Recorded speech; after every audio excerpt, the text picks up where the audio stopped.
Welcome everybody to another eye-popping, jaw-dropping episode of HomeKit Insider. This week, joining me once again is Wes Hilliard from Apple Insider. How you doing, man?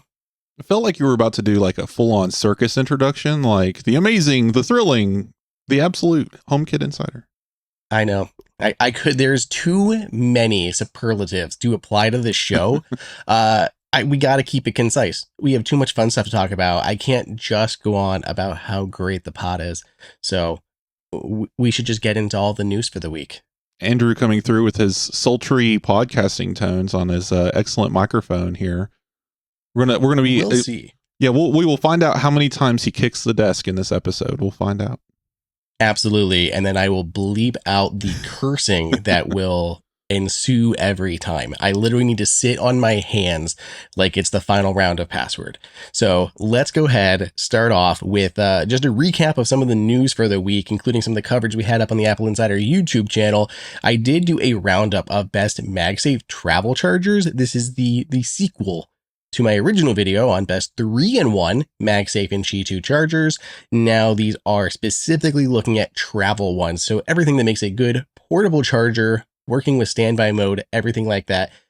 There are a ton of them on the list. I believe there were 10, everything from like, I have a few of them sitting here on my desk, but like the 12 South butterfly I've got going on here, trying really hard not to tap anything and let the mic pick it up. We have the Mophie 3-in-1 here that folds up very nicely. So that was very solid. We have the one from Logic, which is actually one of the only MagSafe certified battery packs, and it's removable. So it like has a little stand, then you can pull it out and take the battery with you. That's actual MagSafe, not even Qi 2. There's one from ESR, great little handy fold up one with a removable Apple Watch puck.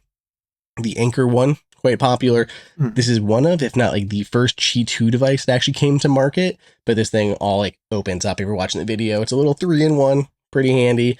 So all of these, there are 10 of them in total in that video. So if you're looking for a good portable charger, it's summer, you're going on vacations in the summer and the fall, you want to check them out.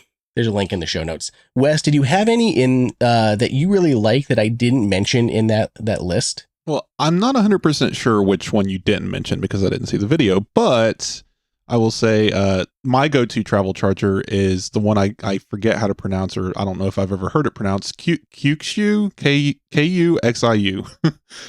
These guys make an excellent 3-in-1 foldable. It's in my bag behind me if you want me to grab it, but yeah, this is my go-to travel charger. It's one of the ones that folds up into a little square, and then it unfolds into reveal a MagSafe charger for standby mode, an Apple Watch charger, and then an AirPods charger at the base. So it's a really excellent 3-in-1, folds up into this tiny little fixture, and it can be bought for plastic or aluminum, depending on how much you want to pay. So well done. It's Qi 1, I think, the original, so it's going to be 7.5 watts, but if it's an overnight charger, it doesn't matter.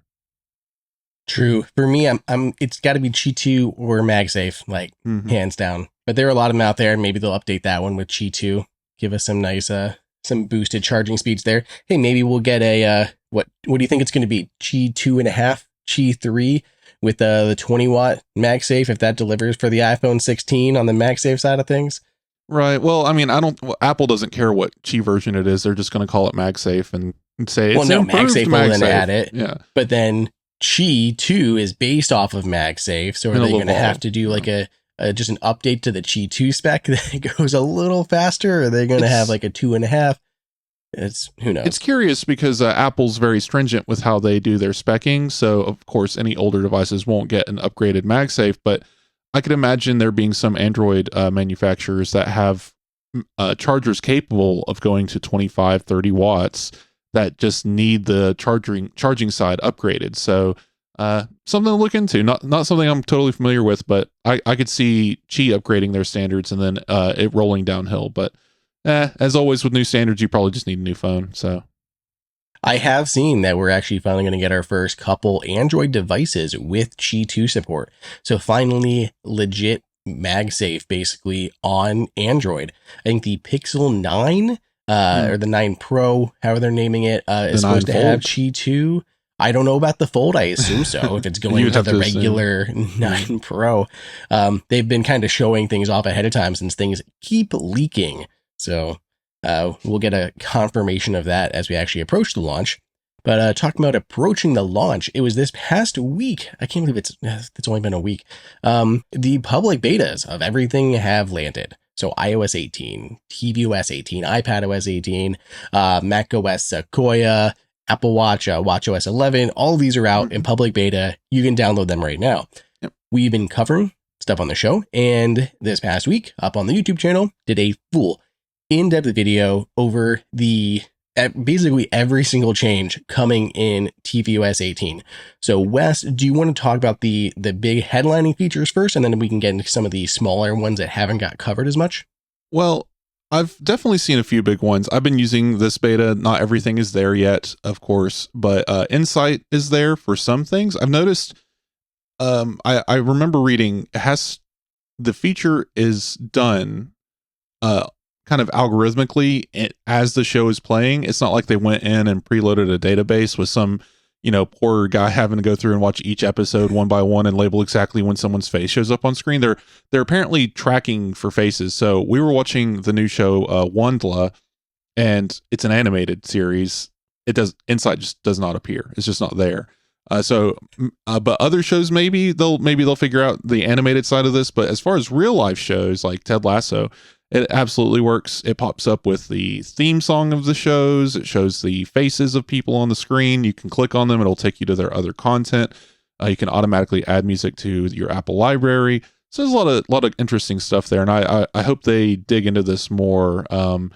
What I want to see for that feature, and hopefully it's ultimately coming because it's algorithmic, anything in the iTunes library that you've purchased, maybe, or Apple TV channels like Paramount Plus, That's going to say they basically need to build it into the video player because that's what we're seeing. Like Amazon has X-Ray, which is what this feature is basically cloning. And X-Ray works in any video on Amazon Prime. So it can be any third-party ones as well as the Amazon original content.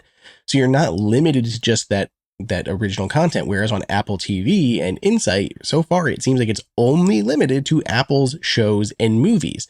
And like you said, it doesn't work on animated, and whatever the algorithm is doing, it needs like time, because I would jump into the next episode of Presumed Innocent and it wasn't there. If I did it like the next day, like the day that it came out, it wasn't there yet. That's interesting. And then if I went back and checked like a day later, oh, now there's Insight on that latest episode. So it's like they needed to catch up.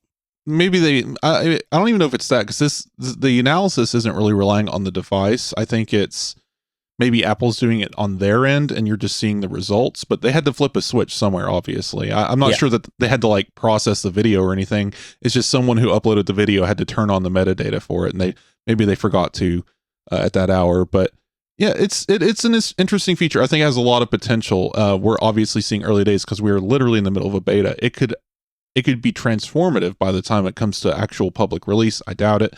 But by the end of the year, maybe we'll see some really interesting results from that. And Apple will continue pushing that forward, because I think people tend to forget because we're stuck in the present. But everything Apple announced, Apple Intelligence, all these new features, they're brand new, and they're going to iterate on them. It's not like this is their permanent state. So I think it'll be fun to watch how these things grow and evolve over the next few years. Absolutely. So we had Insight coming, so you can see what actors are in a scene. We have new screensavers, including Snoopy ones based on movies and TV shows, and the new portrait one. I've been really liking the portrait one. Yeah. So you've used the portrait mode screensavers? Yeah. And okay. Does this ever happen to you, Wes, where you see Apple highlight all these really cool things with photos, and then you go and use it on your photos, and you're like, man, all of my photos are not that good. Like it uses a lot of photos that they look grainy. By the time they put them up on the TV, they're not quite right. Like Apple's photos are all like, they look like they were taken with professional cameras and loaded up into the phone to process. Apple's stock library is always so beautiful. In these keynotes, it's like all these amazing, smiling, beautiful models and these locations. They need photos of inside of your pocket, of your toddler's mouth. Right. A piece of fruit that you text your wife, is this safe to eat? Like normal photos that people have. theoretically, what it's doing is it's using the featured photos. So there's a section in Apple Photos called featured photos where it's going through and picking what Apple algorithmically believes is the best photos in your library. If you've ever gone to that section, maybe you'll find some gems that you've forgotten about. And I have actually yet to find. So I've been having this run, and you can just scroll through, just like any other screensaver. You can just skip to the next one, and I'll get to the end, exit, go back in, and find new photos. So you can just do this continuously.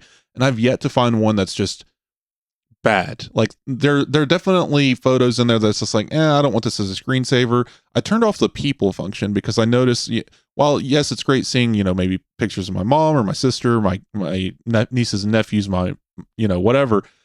They just, I don't know. It feels too big, especially on a living room screen. It's like, they're great pictures of my family. They're beautiful photos that I would put in a frame, but having them blown up that big just feels a little intrusive. Exactly. Yeah, like you're just staring at me. What's going on here? But everything else, the pets, I've been loving the pet pictures, and I'm loving the scenery from nature and cityscapes. Like I've been to a lot of fun looking cities and have a lot of photos of those. So, for whatever reason, it's loving everything that I took in France when I was there on deployment. So those just keep surfacing. It's like, I like these, but I have other pictures. It's definitely still beta, but I hope. My one feature request for this is two things. Let us tell it no from the lock screen on the TV, say not this one, and kind of like how you can on the iPhone for the photos shuffle. And two, let me just create an album myself on my phone and say, this is the Apple TV Screensavers album, and then just have that sync with the Apple TV. Those two features would be perfect for this.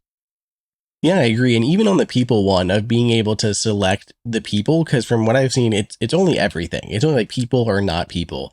Whereas like on your Apple Watch with the portrait's face, you can choose the people. So I think they could easily migrate that kind of stuff over. It's all people. It's favorites. So, and the way the favorites work, it's not your favorite like contact library favorites. It's if you go into photos to the faces and pets section, you can heart them, and those are your favorites. Only those faces. So if you're one of those people like me who has like hundreds of faces labeled, I've removed all the ones that aren't ones I want to keep. I'll still label them, and then I'll remove them. So they'll still be named when you look at the photo. They just won't appear in the album. But all of my favorites are my close family. And then I'm like, do I need to go in and unfavorite some of the family members I don't want showing up on my TV? It just came down to, I turned it off. I'm with you though. I think even if I had the option of choosing which photos to show, I'm just still not sure that I would want people, maybe group photos, but maybe not people as my TV screensaver. Yeah, there's just something about it. But the way that they do it, in my video, I have like a few examples of using the nature and the cityscapes. There's some really cool ones. The way they color the letters or the numbers to match like the scenery. Like there's a couple we took. There's some in New York that we took that just are amazing, and some Grand Canyon ones. They look great. Nature and cities for sure is great with that portrait face or now, screensaver. I like this. I hope it gets better. I'm with you. There are definitely some photos that don't need to be up there, and maybe they need to be doing some noise analysis and saying, while this might be a great photo on your phone, this just doesn't belong blown up that big. I've actually gone in my library and found certain photos and deleted them just because I'm like, it's not good. I don't need to keep it. It's not good enough to show on my TV, and I'm never going to go looking for this photo again. I might as well delete it and force it off of my television. But that's the kind of decision making. I didn't expect this feature to be making me edit my library, but here we are. Well, let's see what else is new here with tvOS 18. One last before we move on. Are you excited for the other two screensavers we haven't got yet? The Snoopy one and the Apple TV Plus Locations one. I'm not sure. I mean, I think they're cool and they look really nice, but personally, I really like the aerials that just the one that Apple has been having for years. And I actually would get excited that they're going to add new locations. They added space. They added underwater. The underwater ones are amazing. They look great. I've always liked those. And I kind of just wish they did more nature ones. Like I want them to take the documentary crew that did like Tiny World or Tiny Planet or whatever, and just have them record more like on that tiny scale to add to what they've done so far. I really like those. So the TV and movies ones and Snoopy, They look neat, they look fun, but they're not necessarily the ones that I'm going to put up all the time. Well, good news, listeners. It looks like I haven't been recording for the first 15 minutes, so our call will be used. So from now on, it should be the nice, crisp sound of local audio. Hooray, podcasts. But thanks to our recording software, we have a backup, so we didn't have to start over. Anyway, moving on. Sorry about that, Andrew.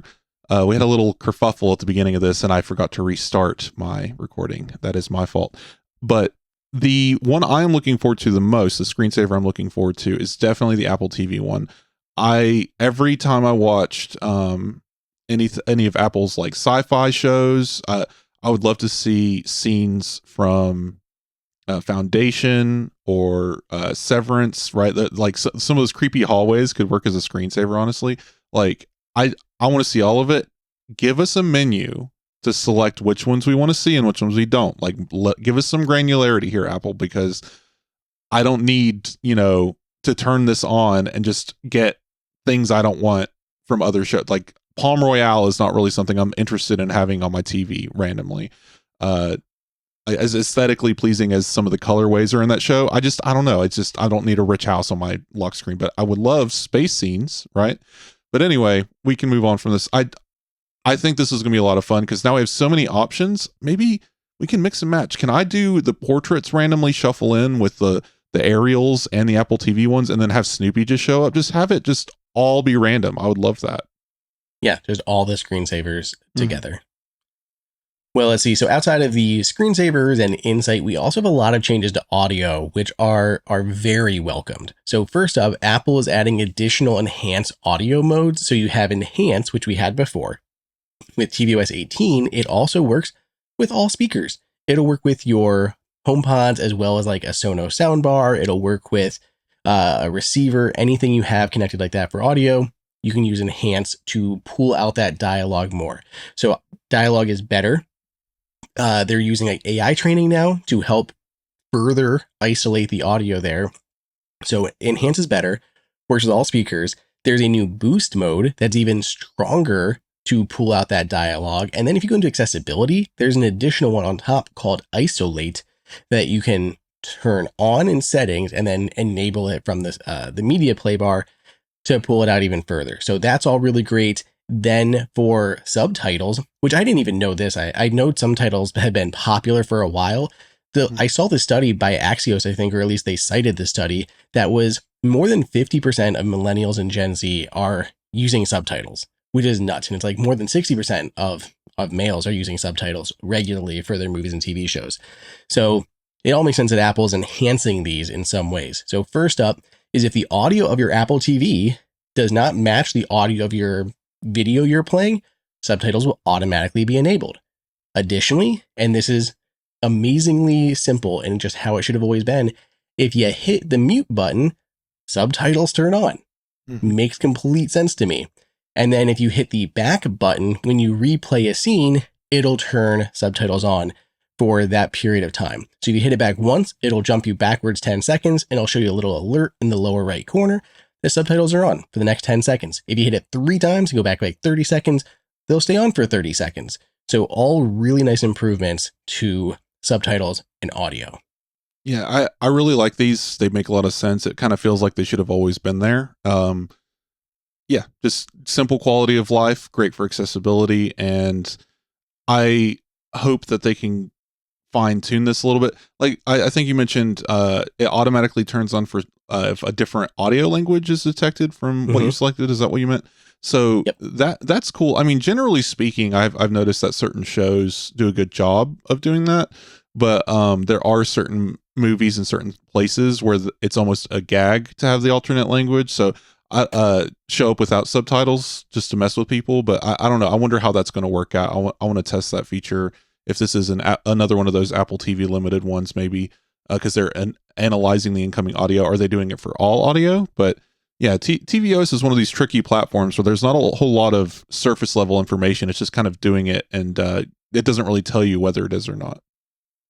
I believe these do work with like third-party players, because watching stuff in Hulu, which uses a different player, and it was all working there.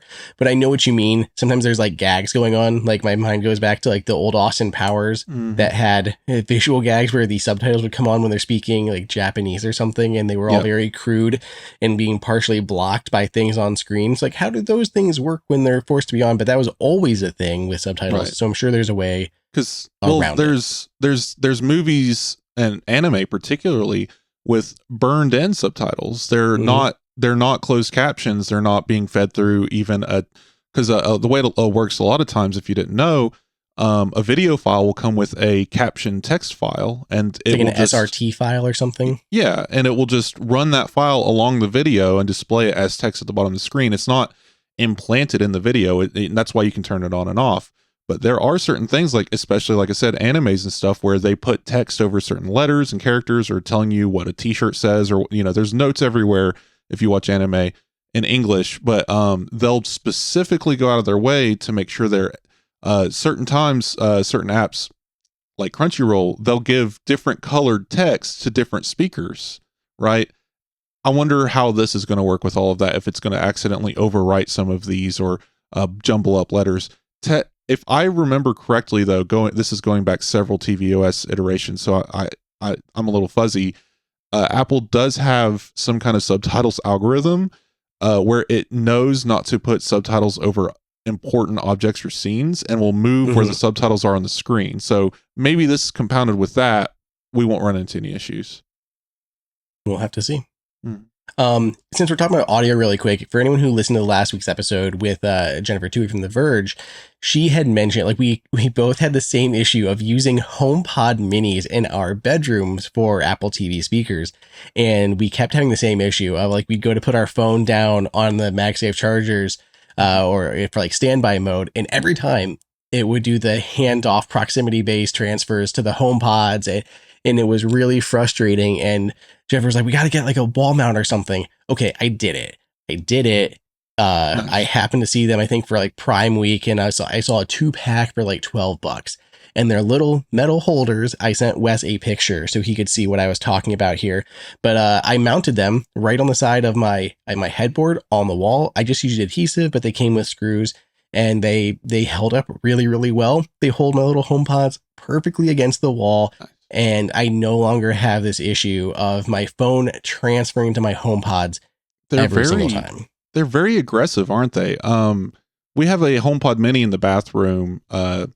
There's a outlet, right, for your hairdryer or whatever, as always. And we bought one of the outlet mounts. that replaces the faceplate of the outlet and is a full-on shelf that you put the HomePod on. Works great. But now it's, where I stand up, brush my teeth, my phone is in my hand sometimes when I'm walking into the bathroom, and then suddenly my podcast leaves my AirPods and goes to the HomePod, and I'm like, no, don't do that. Because you walked towards it, it got your direction, and then the proximity change. It's like, yeah, you want to hand this off, let's do it. And it's great when you want it, but not great the rest of the time. I had an unfortunate incident, almost dangerous, not dangerous, but dangerous for my phone anyway. I had one of those sticker magnets. It was just one of those silly donut magnets that sticks to your phone attached to the wall by the mirror. So, when I'd go to brush my teeth, I could open my smart toothbrush app and have it do the tracking and stuff, as silly as all that is. I don't know why, but it's motivation, I suppose. But there it is. Or when I'm in the shower, I can look out the curtain and see the timestamp on a podcast, or check the clock, or whatever, what have you. It was a perfect place to mount my phone by the mirror. No power. It's literally just a donut magnet, and it just fell. I don't know if the humidity, that thing has been there for months. We're talking a very long time. It might as well be a piece of furniture. And I put my phone up there one day, and I felt it give under my hand. So I grabbed my phone really quick, and then the whole thing just came loose from the wall. So I might have to invest in some sort of drilled in solution, I suppose, but it was nice while it lasted. Moment makes one that's really nice. Like it's a complete circle. So instead of just being the ring on the outside, it's the same one that they use on like all of their photography mounts, but they just made one with a 3M adhesive on the back. It's what I use in my bathroom, and it's been up for like a year, and I've had no issues at all. And since it's 3M, it doesn't have a pull tab, but you can just use like floss to go behind it and remove it if you had to, and just replace the adhesive. But no, that's worked out really well for me. This was a kind of 3M. I mean, I don't know if it was quote unquote brand 3M, but it was definitely an adhesive. It's just, I don't know, maybe my bathroom's fan needs to be replaced. Maybe my walls are getting too wet. But yeah, that was almost tragedy. But yeah, electronics in the house besides HomeKit devices. I would love to just put magnets and things everywhere. Why not? Let's go. Yeah. Okay, let's now get just a quick other couple mentions here for tvOS 18. So it supports 21:9 aspect ratio now. So if you have one of those big smart home projectors, you can use those now with that proper ultra widescreen format. You can change your home screen. Now you can have 5 or 6 options or 5 or 6 icons on there. So you have control over that. If you're in the library, you can long hold on a movie or TV show and go to that movie instead of just immediately playing, which is really handy if you want to get more information about it. Maybe you're not sure which James Bond this is. Like, which is it? Which order? You want to jump into it? You can do that now from your library. It's a small thing, but honestly, it's been a pain point so many times for me. Yes. Very neat. FaceTime has live captions. This is something you can turn on in settings, so you don't have to have it, but it translates in real time. There's a demo of it in the video, and it works really well. So that's pretty cool. FaceTime allows you to set a designated camera. For the smart home side of things, you can set a designated home hub, which I actually don't see in the current beta 3 of iOS 18. You can't do it. I hope it returns. There's a reason. You have to have every device on the same updated version, including HomePods, which you can't do right now. So which makes sense. Yeah. I think there's a HomePod still beta. There's the Appleseed, right? Is there a developer version of? I've never had access to the Appleseed version because the public betas hadn't come out for the HomePods just yet. So I haven't tried the developer betas yet, and here's on the HomePods, and here's why. It's my living room sound system, and last year I did that, and it was out of lip sync for like a month, and we went crazy trying to get it to fix, but it was just a beta bug. Well, hopefully that actually returns once I have everything fully updated. You can use robotic vacuum cleaners. We've talked about that. Home Hub is really helpful to control those remotely. You can now use Siri on device. So much of Siri's processing is done locally on your Apple TV instead of sending up to the clouds. I think there's a few other little changes in there. This is I've got like 5 pages of notes in that script. So I'm sure I'm missing things, but if you care and you want to see all these things for Apple TV, tvOS 18, go check out the video. I'm excited for guest user access for sure. Like that's going to be really cool. Where's our sharing home key? I just want to send a key. That's it.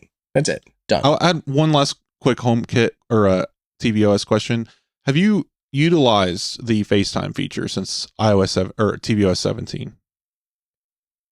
You mean in the past year on my TV? Yeah, on the FaceTime. Like, have you at all, like, it's there now. You can open FaceTime, set up your phone on a little thing, and talk to people on the big screen. Did you ever use it? No. I think one of the things that really is the limiting factor is no one has a mount. No one has a mount to put their phone. And at that point, like, see, we're the nerds, so we probably do have a mount. It's just you're saying other people don't have the mount. I think other people don't. I don't even have one there. I could use my wallet because I have a MagSafe wallet with built-in stand, but I go get the tripod out of the office and set it up. I actually purchased. It's such a silly little thing on Amazon. If you remind me, I'll get you the link for the show notes. But it's this little metal guy. It folds flat. So right now it's flat on my TV. It looks like something you can pick up. People walk up to grab it all the time, but it's stuck to the TV stand because it's a glass stand. I didn't mind sticking it to it. And you just pick it up and it unfolds into this little tripod thingy and you stick your phone to it. And now it's the perfect size, shape, and it has a little rotating base. So you can turn the phone if you need to, which is really cool. I don't know if I've used it several times. It's not bad. Especially if you have a family or a group of people who want to FaceTime at the same time, maybe talk to grandma. It's a very useful feature. It's better if both parties are doing it, and that way you're both static, because having that large FaceTime video and they're just like jostling around and you're just looking up their nose, it's not as exciting as Apple made it seem in their keynote address. But I always did have to laugh. I don't know if anyone here watched the TV show Servant on Apple TV Plus, but they had an Apple TV with HomePod stereo set up, and they frequently featured it in the show. Just obvious placement. But they would be FaceTiming. This was before FaceTime on the Apple TV. So maybe if that show was still coming out, they would maybe introduce a new feature. But they would be having a conversation on their phone or their iPad, airplaying the other person's picture to the TV, so the camera, the show, the director, the viewers could see them standing in the room talking to the iPad, and us see the other person talking on the TV. It was a very clever trick, very clever use of the technology, but no one in real life has ever done that, period. Especially if you're the only one in the room talking on the iPad. I just thought that was very funny. Yeah, everyone just used their phones, I feel like. I mean, if you're FaceTiming on their Mac or their iPad, they're potentially sitting down. My grandpa would do that all the time. But everyone else I call over FaceTime, like, they're holding their phone and walking. They're like through a grocery store or something. And yeah, it is jarring on a television that large. Well, before we get into the rest of the news, because there's still a whole lot of news to talk about, let's go ahead and take a break for our sponsor, Shopify. So if you guys do not know, I am a serial entrepreneur. I haven't actually started diddly, but I just keep going at these little things. Like, literally when I was a child, I was fixing jewelry for people in like middle school before I got in trouble. And then I've been doing random jobs working for myself for years. And then I got into web development and doing all sorts of stuff. So Shopify immediately intrigued me. I had one of the very first like little card readers, like with Apple Pay and stuff, that I could use on my phone to charge people for tech services and trade show work, like all these different things. Shopify always seemed so cool to me before they started sponsoring the show, because of how easy it was to implement and add all of these robust features to your store. And they work whether you have a physical location, an online location, or a mixture of both. Plus, they have all these great features that make it wonderful both for deployment on the entrepreneurial business owner side, as well as for customers. Your customers are going to care because you have this really great platform that they can shop on. And when they go to the checkout, they know they can trust it. They recognize that Shop Pay platform. They can easily pay with their saved credit cards that they have on file. They can use Apple Pay or Google Pay or PayPal, whatever other ones are out there. They can use those too. Makes it very seamless to convert those people who have added stuff to their cart to actually finishing that order. Once they've finished that order, they can get it kicked over to the Shop app, where they can track it from submitting the order to it being fulfilled, tracking it on the shipment to actually getting delivered, and they can, review your store. How amazing it was. There's so many things about it. A couple things that I didn't even know. They now have like AI stuff, artificial intelligence stuff built in to help convert people so they sell more with less effort, thanks to Shopify Magic, your AI-powered all-star. They also turn browsers into buyers with the internet's best converting checkup to 36% better compared to other leading commerce platforms. They are massive. They host 10% of all e-commerce in the US. They're behind Allbirds, Nomad, Moment, a bunch of other tech companies that I love. They have people in how many countries? 175 countries, millions of users. It's amazing. So here's what you guys can all do. You can sign up for a $1 per month trial period at shopify.com/HomeKit, all lowercase. Go to shopify.com/HomeKit now to grow your business, no matter what stage you're in. Shopify.com/HomeKit. So this was a little thing that I saw last week, Wes. When I was looking through like Amazon stuff, I really didn't order anything for Prime Day. It's just all stuff that gets inflated in price and then drop back down. Right. But I was doing a video on, the best Apple deals and stuff, and the stuff that actually did matter. And there was a few good things, but I saw these and I had never seen these before. And I think they're intriguing, but also the price is a little sus. These are Find My enabled OBD 2 ports. So you just plug it into the OBD 2 port on your car and you add Apple Find My or Google Find My devices. to your car. Well, I think I understand the price, because if you really think about it, it's a piece of plastic wrapped around a circuit board with two things on it: a radio and the OBD interface. That's it. Honestly, though, I feel like the MFI license is more than that to display those logos. They didn't license anything. Well, that's the thing. That's what I'm saying is like they say they're MFI licensed, and we could look this up. If I had prepared for this episode, I could have gone and researched this company, put it in. Apple has a database of all the licensees, and you can look up their products to actually see that they are on there. So anyone could do this. If anyone is that curious, they could go and do that for these. But they're like $10 to $15 for them. But I love it because I put an AirTag in my car because why not? Like, it doesn't hurt anything to tuck it in there. But this something should ever happen. This requires your car to be powered, doesn't it? I don't know. I mean, it's not. I mean, it's not. The thing doesn't have a battery in it, so the only way it's going to send out a signal is if the engine's on, which is fine. But it definitely serves a different purpose to a dedicated AirTag in your car. It is much cheaper. If somebody lifted your car, it'd be easy enough to still get that signal up until the point that they start dismantling your car in a chop shop. But the thing with the AirTags that's not great for the theft stuff is that they can make the noise. So the thief is going to get an alert on their iPhone. A tracker is going with you and they're like, oh no. And they're like, make noise. And then they'll find it in your back seat or whatever. I've seen people literally disable that because of that reason. But then you get into the nefarious reasons that people could disable the audio on there. I mean, so they'll have to take my car apart to get to my AirTag. So good luck. Yeah. You put it in your gas tank too, right? Yeah. No, you can't. No, terrible. It's like a fire hazard. So many things wrong with that. Either way, I'm not advising for or against these things, but I saw them and I'm like, I've never seen that before. I think they're very curious. I don't know if they're actual MFI licensed or not. I mean, they could easily put in a battery too. Like they could put in a rechargeable battery that would just recharge every time you're around in the car and run. Like I don't know. Who knows? It's a clever trick. I feel like people randomly discover that cars have ODB ports and then make things for them.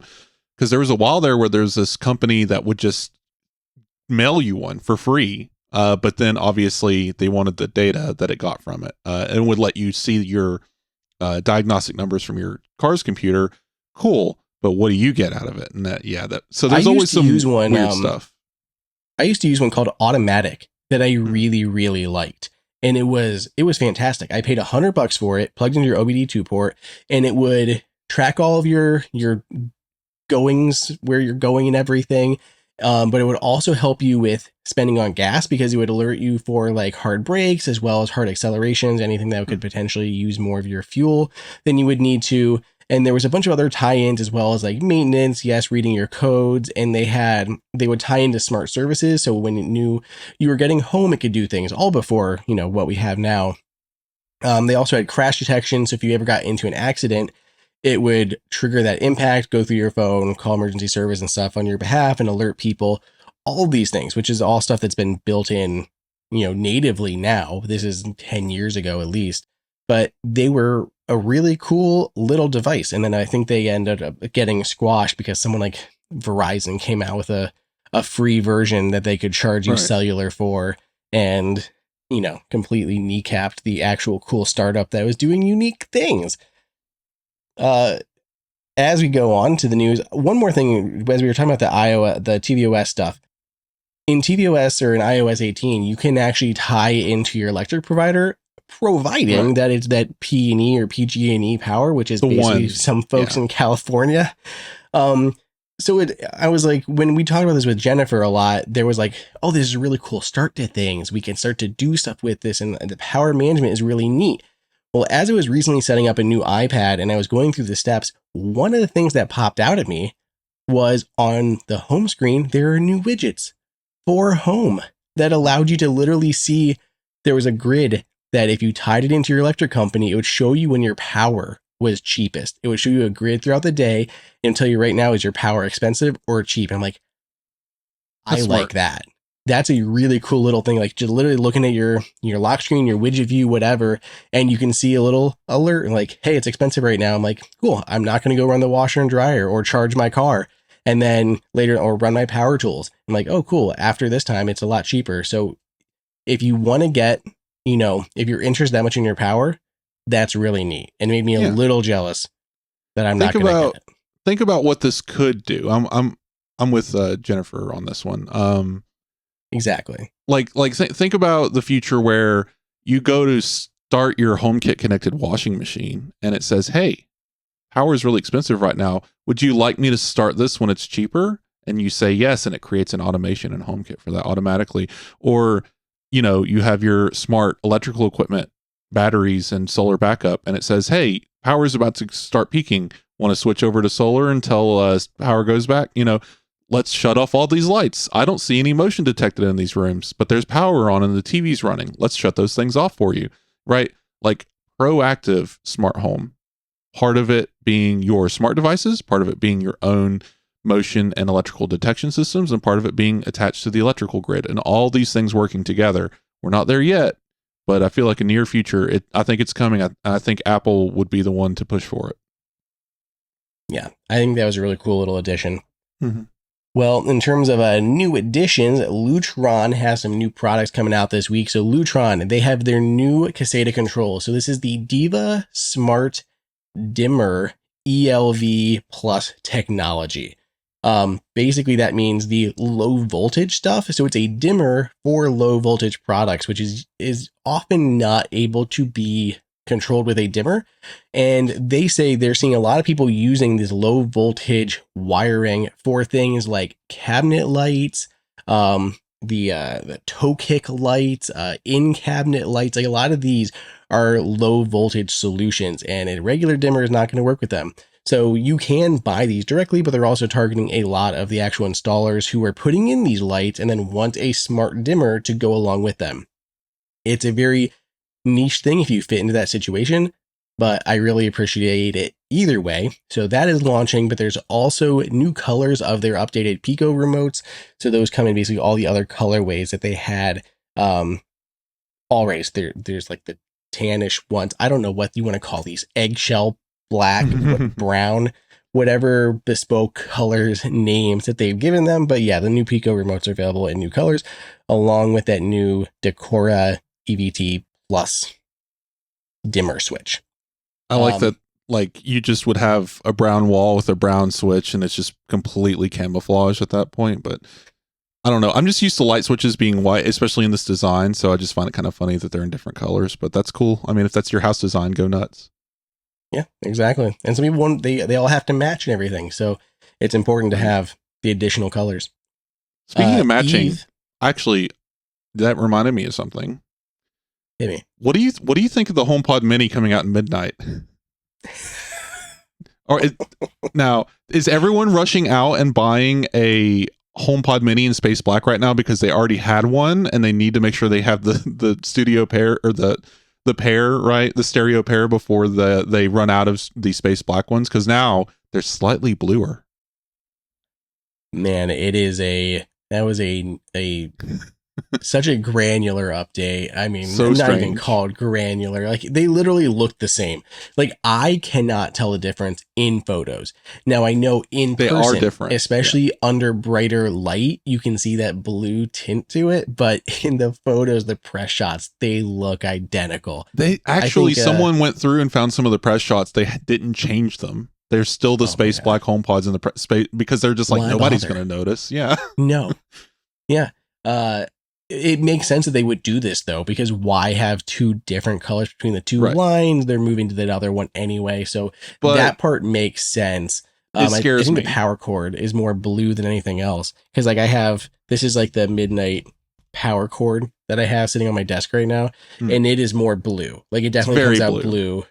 Yeah. Versus the black one that's more black. But this worries me only slightly, only because why do this if you're not about to update the HomePod Mini? Like I thought the same thing.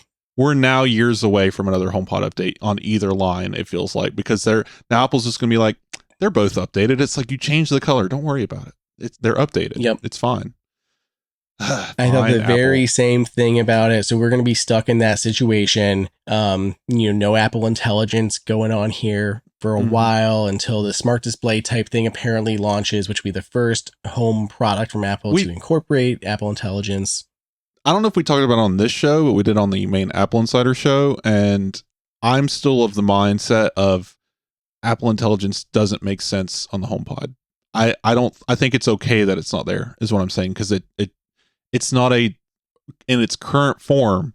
You're not going to use writing tools. You're not going to generate images. The only thing that is new on the HomePod that Apple Intelligence can affect is Siri, but we still don't have the full story, and everything in the world just went off. We still don't know the whole story on what Apple's going to do to upgrade Siri. Is the Apple Intelligence portions, of course, going to stay on the devices that have it? Yes, but are we not going to get the more communicative, smarter side of it? Because that's all server side. That's all processing. Why would we have a different model on the HomePod as far as speaking voice and abilities? That doesn't make sense to me. I'm pretty sure I can conclusively say that the upgraded Siri experience will not be coming to the existing HomePods. It will not work. The stuttering, like, oh, I meant this instead, that will not work on the HomePods. I can believe that one, if only because that does sound like a processing limitation and perhaps related to an AI type deal. Apple also, was talking about the voice being upgraded. Like, I want to know if there's going to be Siri fragmentation with this update. And it seems like there will be. And that I said from the beginning, right after I got back from Dub, is that's going to pose a problem. Because if I'm in the living room and I have, X number of devices that can run the Apple's Assistant, right? Between my watch, my HomePod, and my phone are all actively listening. And if I say a command, I want it to go to the device that is most capable, which would this case now be my phone. I will actively not want my HomePod to be doing things. And to be able to have like the things like the follow-up commands, like being able to ask your HomePod, hey, what time does the store close? Oh, shoot. Okay. Can you send directions to that to my phone? Like things like that would make sense, but you won't be able to do that until Apple updates the HomePod. I think there's two things happening here. We can move on. It's either there's not enough HomePod owners to bother, and resources needed to be spent on getting this rolled out to iOS, macOS. Kind of like how they didn't put Apple Intelligence on Apple Vision Pro. It is coming to Apple Vision Pro. It is capable of it. They just, why spend the manpower on it? They haven't sold enough. I wonder if they're looking at the HomePod the same way, and it could eventually have a form of it, because technically speaking, the current iterations that they talked about have certain limitations based on RAM and chipset and neural engine, but they didn't definitively say we are never ever going to widen any of these systems out to other things like Apple TV or HomePod. It could just take longer to do certain things. That could be a bad experience for the user, so maybe they could just never come. But I fail to see a world where Apple didn't consider, let's get the Apple Intelligence out now to the devices that can do it best, and then roll out versions of it to other devices like home devices. It's a secondary, if not tertiary, service. So maybe we'll see Apple do a services update in the fall, maybe around the Mac timeline, and say, hey, by the way, that cool Apple Intelligence stuff, it's coming in the spring to Siri, because we already heard people talking about it in the rumor pipeline that version, that particular portion of it for the assistant isn't coming until the spring. So Apple could do a services update at some point between now and then and say, by the way, this is how it's going to work on the phone, and this is how it's going to work on the HomePod, this is how it's going to work on the Apple TV. No fragmentation. It's just your phone's going to be more capable because of what it has access to. We'll see. I know I'm being super hopeful here, but Apple's done a lot of weird things in the past. But one thing that they're not usually guilty of is fragmentation and devices working completely different across their ecosystem. That feels just very un-Apple-like. So we'll have to see what they do. I feel like I'm the naysayer in this one, but I do not see it happening, especially by the springtime. Not in any shape or form of updating the assistant on the HomePods.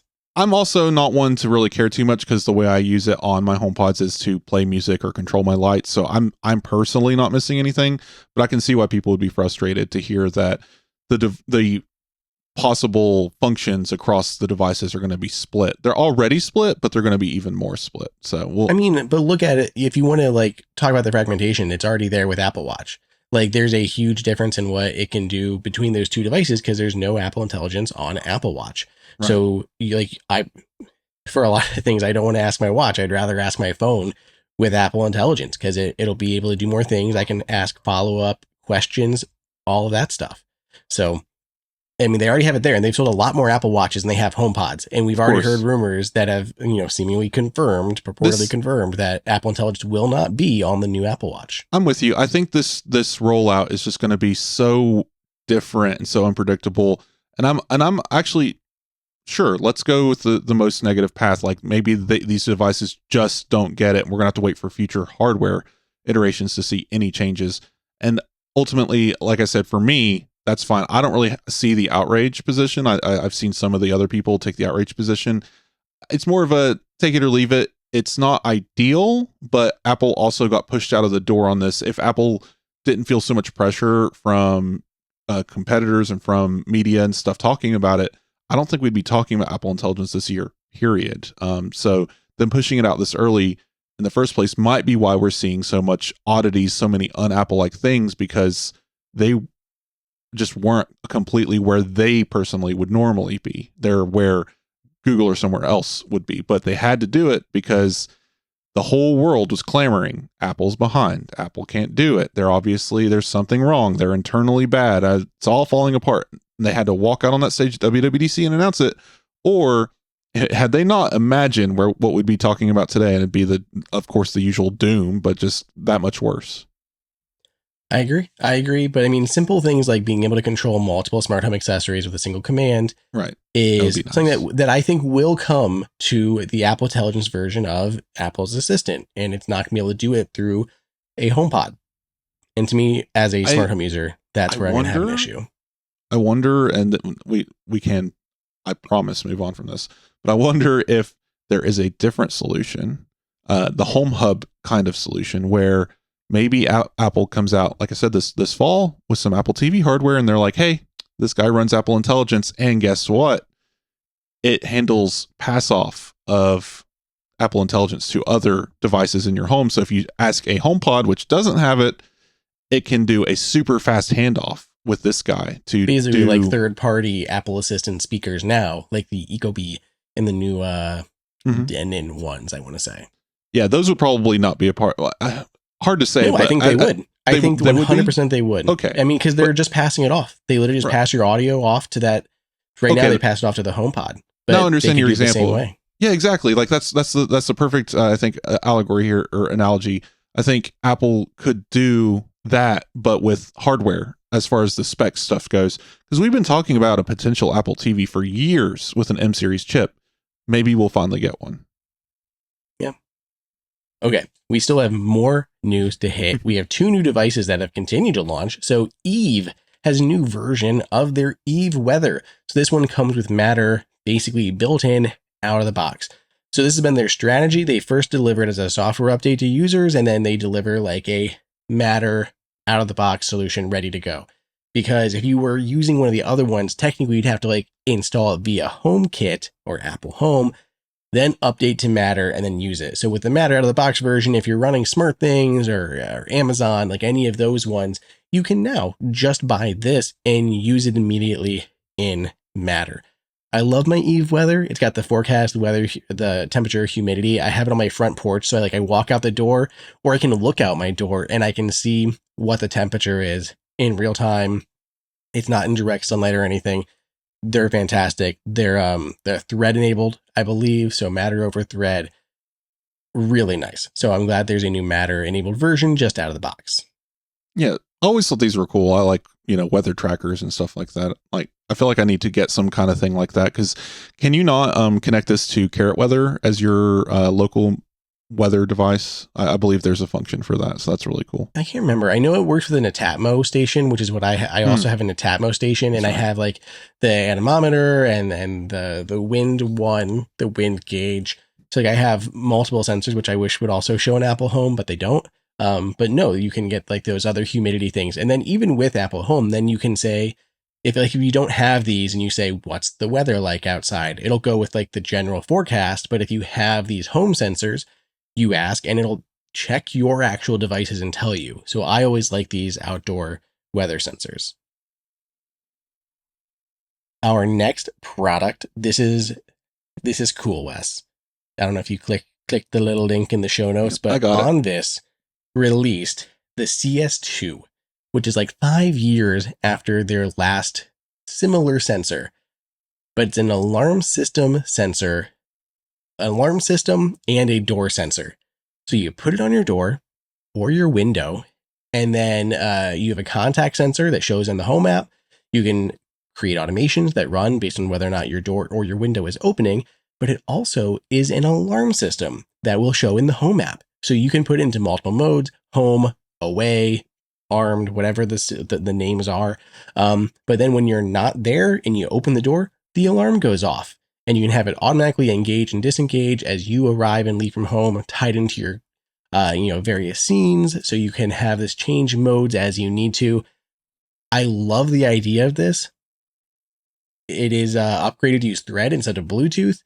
The issue is like if you're going to have like 5 of these in your house for like every single door, or if you start putting them on windows, you're going to have, I don't know if they're going to show, I assume they're going to show up as like 5 different alarm systems that you have to worry about. But I would put one of these on my front door for sure. What do you think of this thing? This is cool. I still haven't fully figured out what I'm supposed to do with the HomeKit alarm system. I suppose it's an automation kind of tool. Because so I don't know, maybe we'll have to talk offline, but I've seen it in the app. I've wanted to use it. My Aqara camera shows up as one of the possible devices.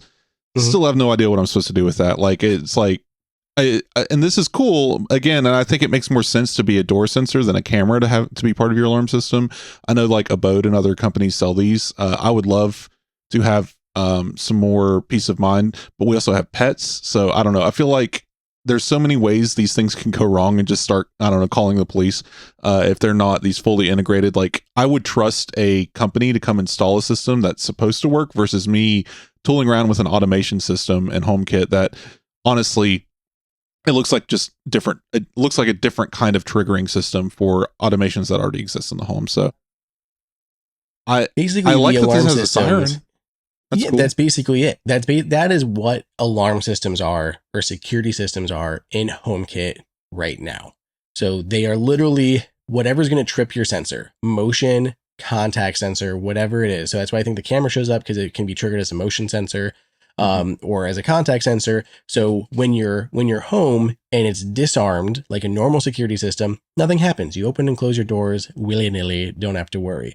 When it is armed, so you can set an automation, like when you leave the house, the security system will arm itself automatically. And then if someone were to open that door, the security system starts going off. There are sirens that would go off. You could trigger lights to flash. If you wanted to tie that into an automation, you could turn on flashing lights or something.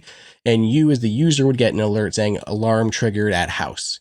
And it doesn't call emergency services. So there's no monitoring tied into here, which is the downside. They're putting that into your hands to at least tell you that the security system has been triggered.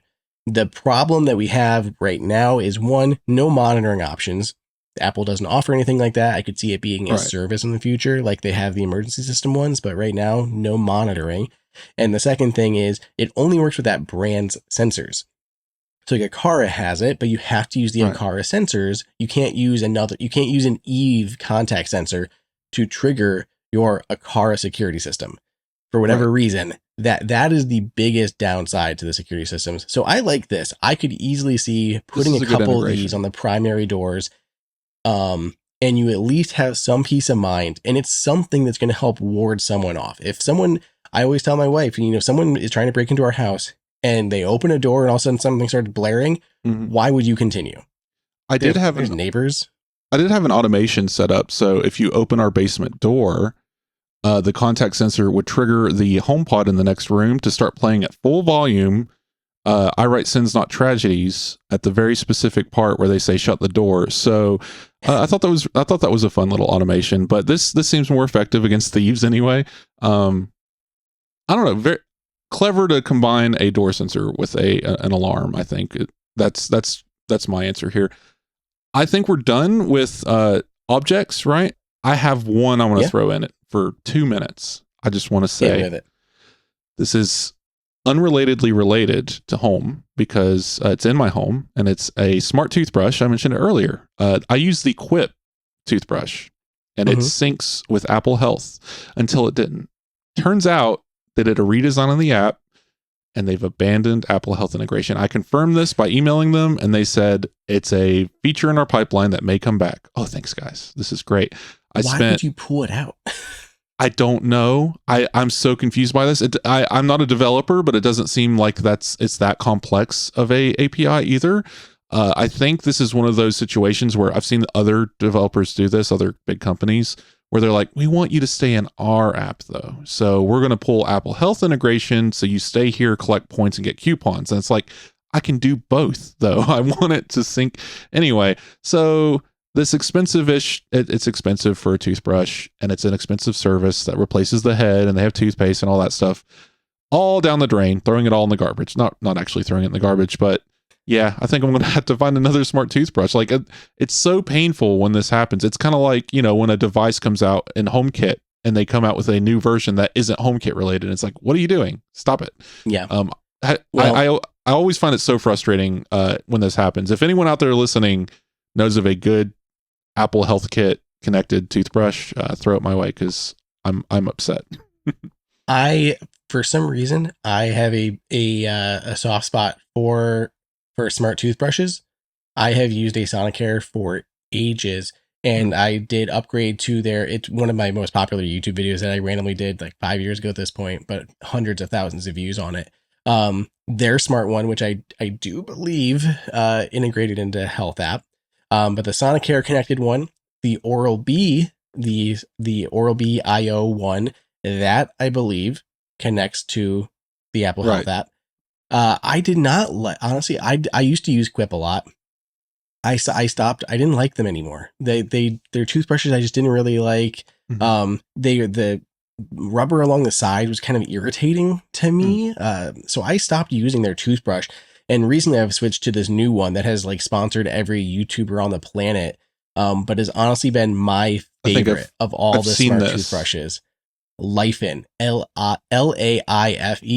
is not sponsored. They didn't give me any money, but I love this toothbrush. I watched a video with Quinn Nelson, I believe, and he had one of these. Yeah. According to him, he says that his dentist was very impressed the last time he went in and said like, wow, you're really good at flossing. And he's like, I am not. So it must have been the toothbrush. Yeah. So I'm kind of because I've had it for like 6 months now and I have not been to the dentist since I started using it, but I really like it. What's that?